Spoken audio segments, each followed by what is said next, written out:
oublie. Là, je me regarde, je me déteste. Bonjour tout le monde. Voilà, aujourd'hui je voulais vous faire partager le point de vue d'une amie qui est très chère à moi, qui s'appelle Frédérique Malbec.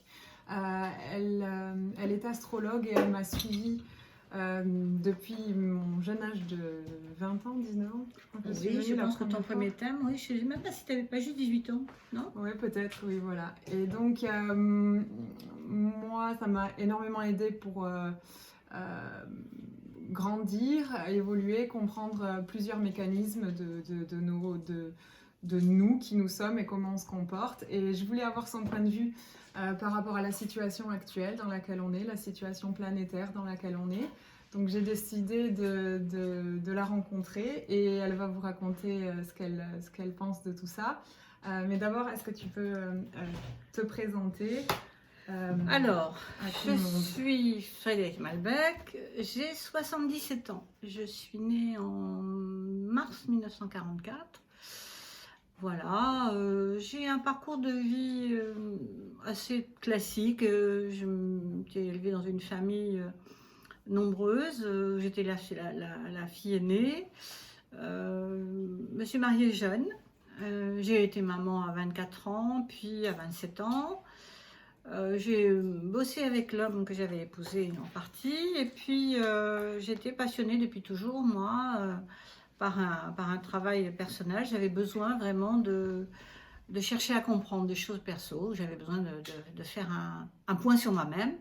Et je me suis, tout en étant maman et élevant mes enfants, je me suis tournée assez naturellement vers l'astrologie comme moyen d'analyser des choses qui me concernaient. Donc j'ai vraiment fait ça en autodidacte, c'est-à-dire que j'ai acheté mes premiers bouquins d'astrologie. Enfin, le vrai déclenchement, c'est que j'ai rencontré un jour une astrologue que j'ai été voir un peu par hasard. Des amis m'avaient invité et m'avaient offert ce thème.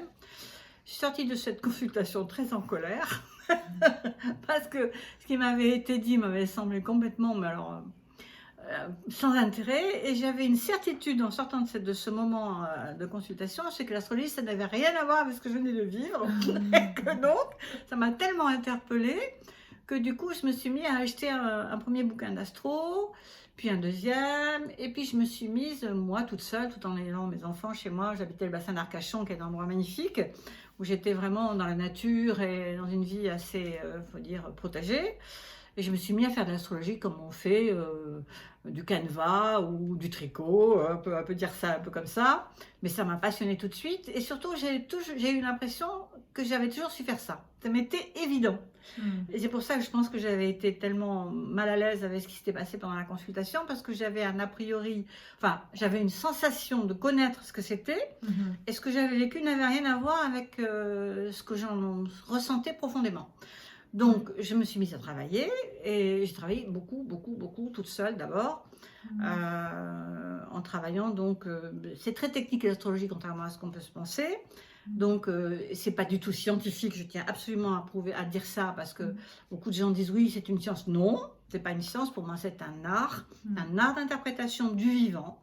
Mais ça n'est pas quelque chose qui peut être reproduit en laboratoire, comme la science, qui est la science en tout dure, la science dure et pure, où on va chercher des séquences, pouvoir les reproduire. L'astrologie, il y a autant de façons de travailler l'astrologie qu'il y a de personnes. C'est plus pour moi comme la musique, où vous avez un thème qui est écrit pour quelqu'un qui est musicien, il va lire le thème, il va le jouer. L'astrologue, il fait un peu ça, il a un thème qui est donc la représentation des énergies d'une personne, et il va parler de cette personne parce qu'il en comprend le sens.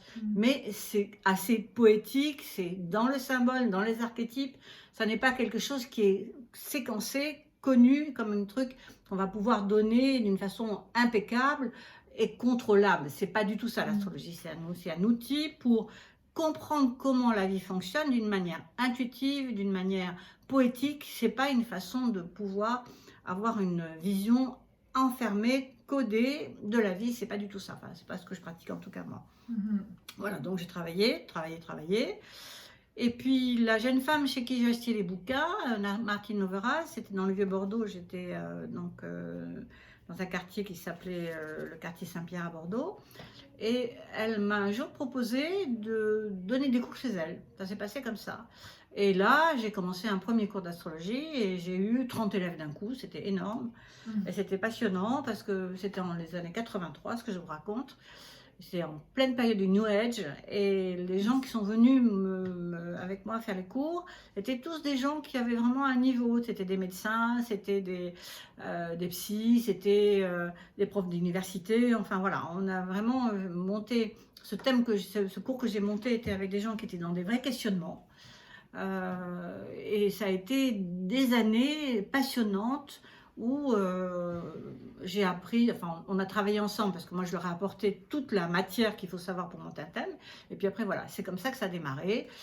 Ils m'ont proposé de faire des consultations. Moi je ne voulais pas au départ parce que j'estimais que j'avais pas suffisamment conscience de qui j'étais pour me permettre de parler à quelqu'un de son vécu, apprendre la théorie et la pratique et tout le symbolisme, ça me semblait juste, mais je ne me sentais pas légitime dans le fait de pouvoir faire une consultation. Faire des thèmes, ouais. Hein? Faire des thèmes, ouais. Non, je trouvais que c'était trop. Ouais. Et donc, j'ai fait un travail sur moi des années avant de pouvoir me permettre, à ce moment-là, de finir après par faire des consultations.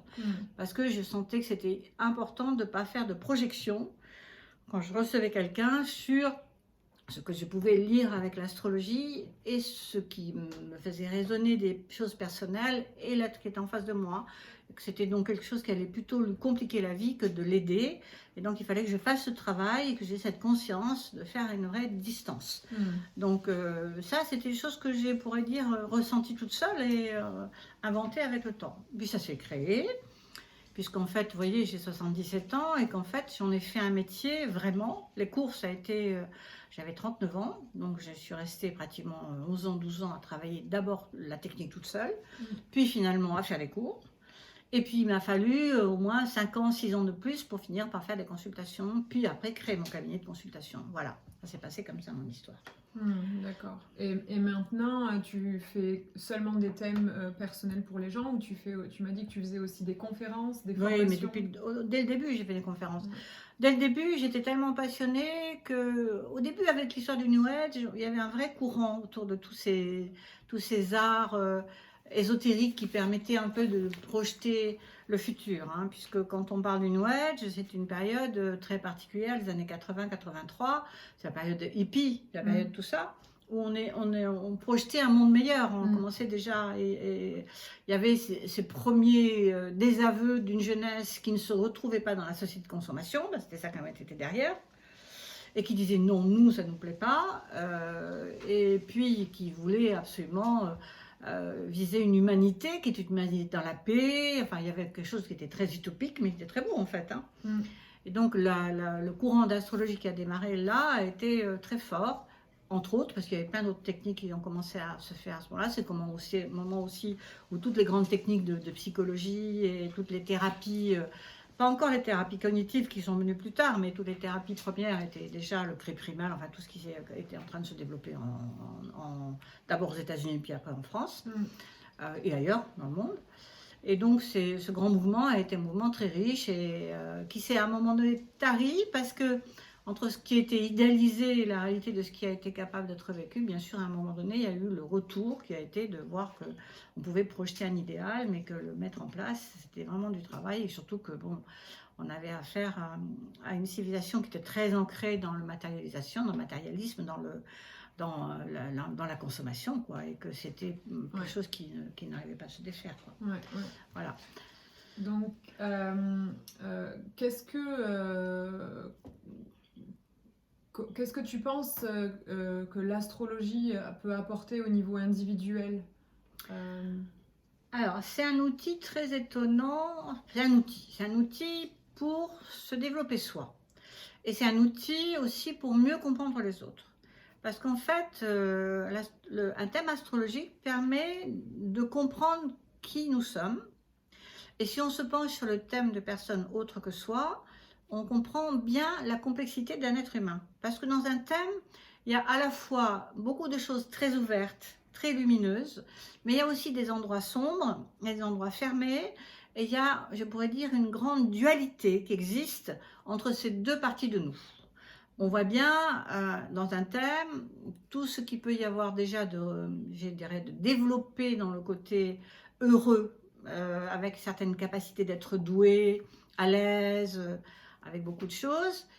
Et puis il y a des endroits où c'est fermé, serré, qui sont généralement du reste de l'autre côté. C'est intéressant parce que là où c'est très ouvert, c'est-à-dire si une personne est très généreuse, très aimante, avec quelque chose de très joyeux dans son comportement, on va trouver dans le thème un endroit de grande fermeture, de grande peur, et quelque chose qui montre qu'elle peut être très cadenassée à des moments sur des... d'une façon très inattendue du reste, parce qu'elle se croit plutôt dans l'ouverture et puis les conditions peuvent la mettre tout d'un coup de l'autre côté, et là on va la voir arriver le pendant de l'ouverture, c'est-à-dire le côté fermé, le côté sombre, la peur, le déni, enfin des choses comme ça. Voilà, là il faut bien comprendre que nous, les humains, nous sommes duels, c'est-à-dire nous sommes tout le temps en tension entre un idéal, une projection de nous que nous voudrions parfait, et puis la réalité de ce que nous sommes, quoi, Oui. avec laquelle on a des fois du mal à être très lucide. C'est ça. Voilà. Donc, moi, ce que je voudrais que tu parles aujourd'hui aux gens qui vont regarder cette vidéo, c'est ton point de vue sur la situation globale, comme j'ai dit plus tôt. Comment est-ce qu'en astrologie, ça se traduit, comment est-ce que tu vois ce qui est en train de se passer, quel sens ça a et comment est-ce que ça se traduit pour nous, peut-être qu'est-ce qui peut nous attendre ou qu'est-ce qui nous est invité à faire au niveau individuel, toutes ces choses-là. Alors, tu vois, quand j'ai commencé à faire de l'astrologie dans les années, la fin des années 70, début des années 80, toute cette période-là où j'apprenais, j'ai beaucoup fait de ce qu'on appelle l'astrologie mondiale tout de suite. L'astrologie mondiale, ça veut dire que non seulement on fait l'astrologie qui parle des rythmes d'une personne, donc de comment est son carte, le moment où elle naît, comment sont les planètes et dans quel secteur, enfin c'est toute une technique en fait, un thème astral. Ça c'est donc individuel, mais j'ai aussi travaillé l'astrologie pour comprendre les grands mouvements de civilisation. C'est comprendre comment, par exemple, qu'est-ce qui se passe au moment de la guerre de 14, puis la guerre de 39-40, ça c'est grande. Puis on peut regarder donc le côté, je parle de choses graves, les guerres, les camps de concentration, toutes ces choses-là, les génocides, toutes ces choses-là, mais on peut aussi regarder l'évolution avec la technologie qui s'est développée à une vitesse fulgurante. Tout ça, si vous voulez, on le comprend dans l'astrologie mondiale. L'astrologie mondiale nous raconte les grands cycles de nos civilisations, en fait. Voilà. Donc, je me suis passionnée pour ça.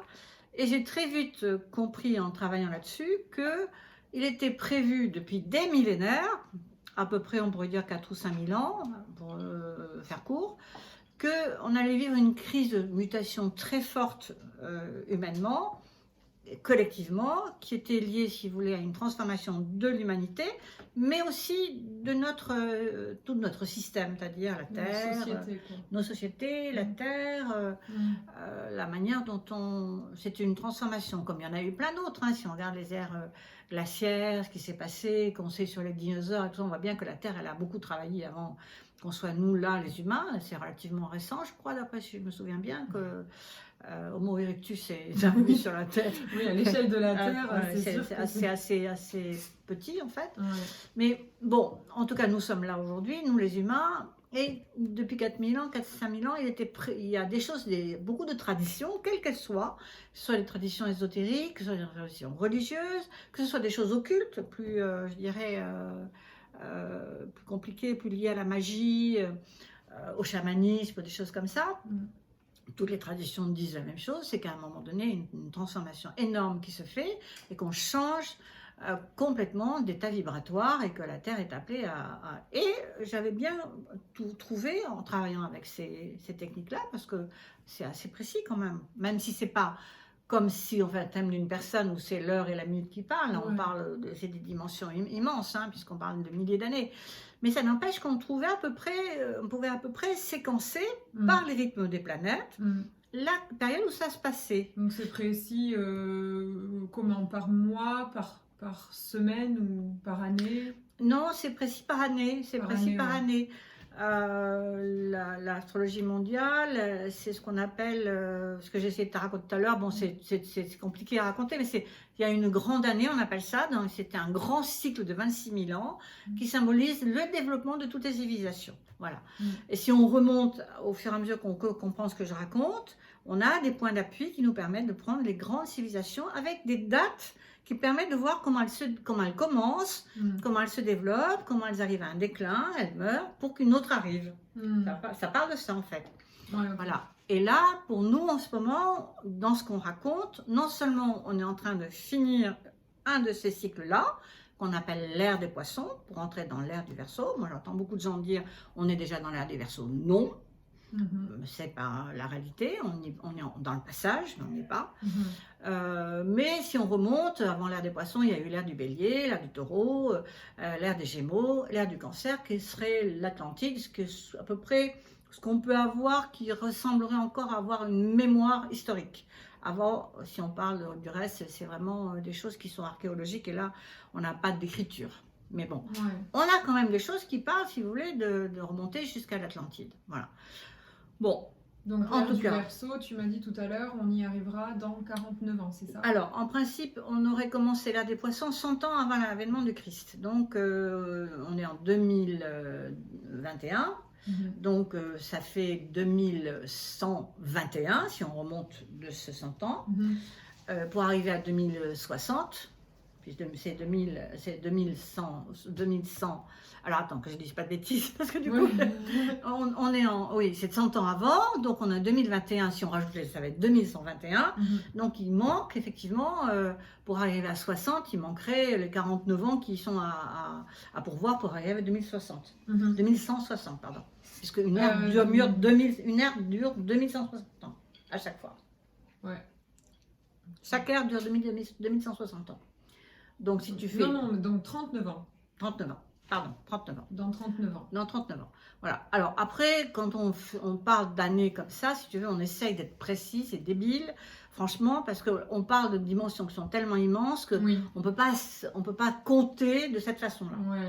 Ça n'a pas du tout de sens, parce que c'est beaucoup plus vaste que ça. Enfin bon, ça quand même donne une mesure. On commence à sentir l'énergie d'un signe avant qu'on soit complètement dedans, c'est ça que tu me disais. Tu as raison. Et puis en plus, si tu veux, je pense que pour avoir une certitude de ce qu'on raconte, c'est une histoire astronomique que je ne vais pas vous raconter, c'est trop complexe, mais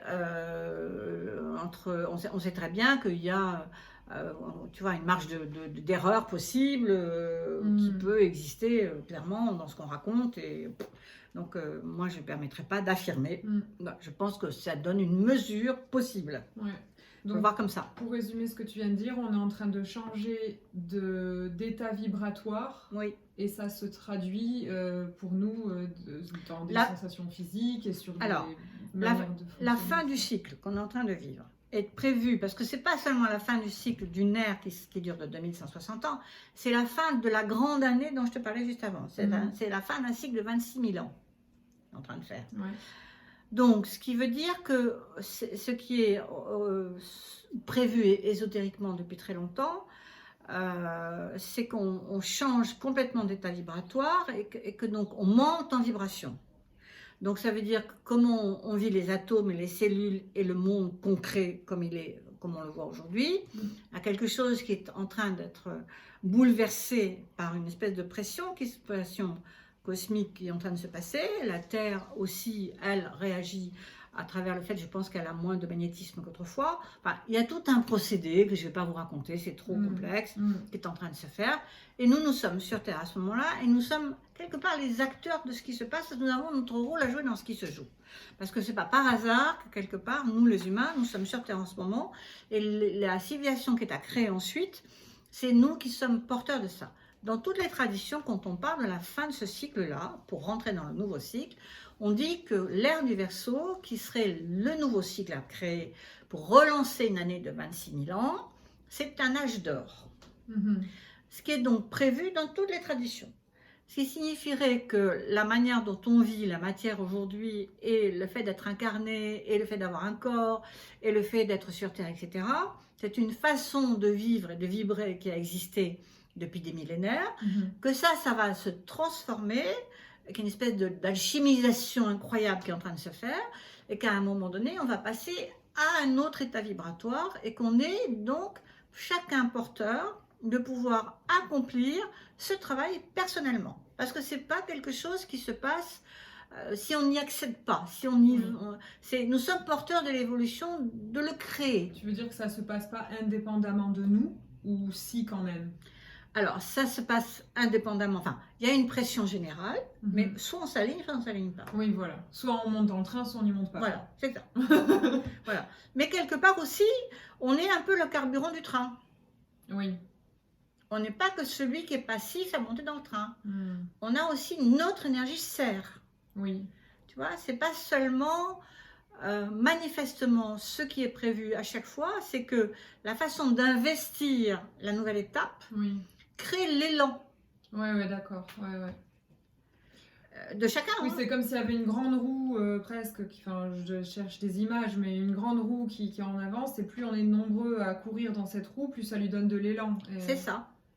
C'est une très belle image, ça correspond bien à ça. Ouais. Voilà. Et on a donc un peu ce rendez-vous là, juste devant, qui est en train de se faire. Alors, ce sont des dimensions énormes. Moi, par exemple, dans les maîtres spirituels que j'aime beaucoup lire, parce que ceux qui parlent, moi, je trouve le mieux de ça, c'est la mère et Aurobindo. Sri Aurobindo, c'est celui qui a créé Auroville en Inde avec Mère. Lui, il y a la Genèse du surhomme, tous les bouquins d'Aurobindo, il parle vraiment très très bien de ça. Il en parle remarquablement. Il parle de la transformation de la Terre et de l'humain, et qu'on est en train d'être dans le passage, et on est dans le passage. Et ça, si vous voulez, ce sont des gens, Mère et Aurobindo, qui ont été contemporains. Aurobindo, il est mort en 53, et la mère, elle est morte en 80, je ne sais plus combien. Donc ce sont des gens qui ont fait partie, si tu veux, de la vie relativement actuelle, en fait, tu vois. Toi, tu n'es pas encore né en 53. Non, pas moi. Mais bon, c'est pour dire qu'en fait, ces gens, ils parlent de choses actuelles, ils ne parlent pas, si tu veux, de choses empiriques, tu vois, d'autrefois, ils parlent de la réalité d'une transformation qui est en train de se passer maintenant. Ils en parlent vraiment dans leur Satprem, qui était le confident de Mère. Je crois qu'il est toujours vivant, lui, il était breton, et lui, il parle vraiment bien de ça. Il a été donc très en contact avec eux, et on peut lire leurs écrits, etc. Mais vous pouvez lire Krishnamurti, vous pouvez lire Aurobindo, vous pouvez lire tous ces grands maîtres de sagesse. Il y en a plein d'autres encore qui sont, et il y en a même chez nous, Maître Eckhart, on peut parler on parlait de Eckhart Tolle, on peut parler, il y a plein de gens qui sont capables d'évoquer ce que je suis en train de raconter, parce qu'ils le vivent vibratoirement déjà. Ouais. En ce moment, je lis Richard Moss, le mandala de l'être. Oui. Bah oui, tu vois. J'ai commencé. Oui, alors c'est très inconfortable. Alors la transformation, elle est difficile parce qu'en fait, on est très chahuté puisqu'on n'a plus recours à nos schémas antérieurs, et ce que nous avons à vivre, c'est du nouveau, c'est-à-dire que nous sommes censés à un moment donné pouvoir passer à un état vibratoire qui nous est complètement inconnu, que nous n'avons jamais éprouvé, que jamais, en tout cas dans l'humanité telle qu'on la connaît aujourd'hui, ça a existé. Il y a quelques êtres qui sont arrivés à un très grand niveau d'éveil, qui se sont approchés de ça sûrement, mais en fait, voilà. Donc on est face à ce passage-là, et ça fait pression sur nous.